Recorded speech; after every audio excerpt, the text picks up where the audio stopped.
Hello लोगोफोर खुलुमबाय आंनि चम्पा ब्लगाव फिन खेबसे गासैखौबो लोगोफोर दिनै सानडे सानडेब्लाबो जोङो डिउटियाव दङ नै लोगोफोर दायो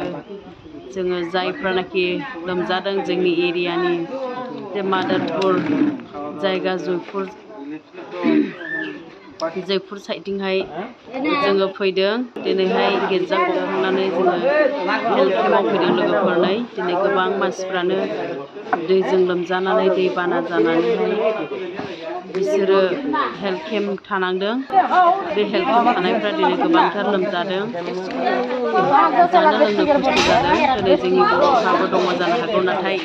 जे जायगायावहाय जोंनि एरिया गोग्लैदों बेहाय जोङो फैनांगौ गोनां जादों लोगोफोर नै दायो जोङो नायफैदों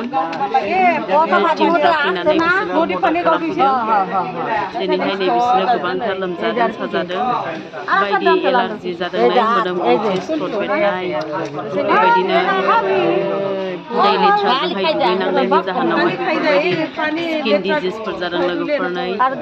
दिनै बे जायगाया जाहैबाय लोगोफोर मादारपुर बयबो मिथिखायो जयपुर एरिया दिनै उगुरि सेक्टरावनो बेयो गोग्लैयो लोगोफोरनै डक्टरफोरजों लोगोसे जोङो फैनांगौ गोनां जादों सानडेब्लाबो लोगोफोर भिडिअखौ नायलांगोन लोगोफोर दायो जोङो मेडिसिन राननानै होगासिनो दिनै बेराम जानायफोरखौ जोङो नायफैदों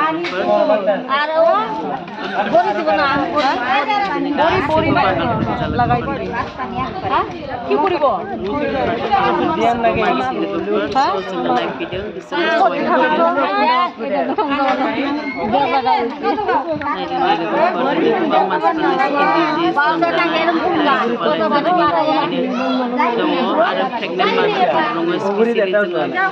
प्रेगनेन्ट मादारफोरखौबो जोङो नायनो फैदों मानो होनोबा जोङो प्रेगनेन्ट बिमाफोरखौ जोङो नायथारनांगोन बिसोरो भिटामिन आरि मोनजायाखैनो दै लोमनायनि जाहोनाव बिसोरो हस्पिटालाव फैयाखै ओरैनो दङ नै बे जायगायावनो थादों बिसोरो बे कमिउनिटि हलसो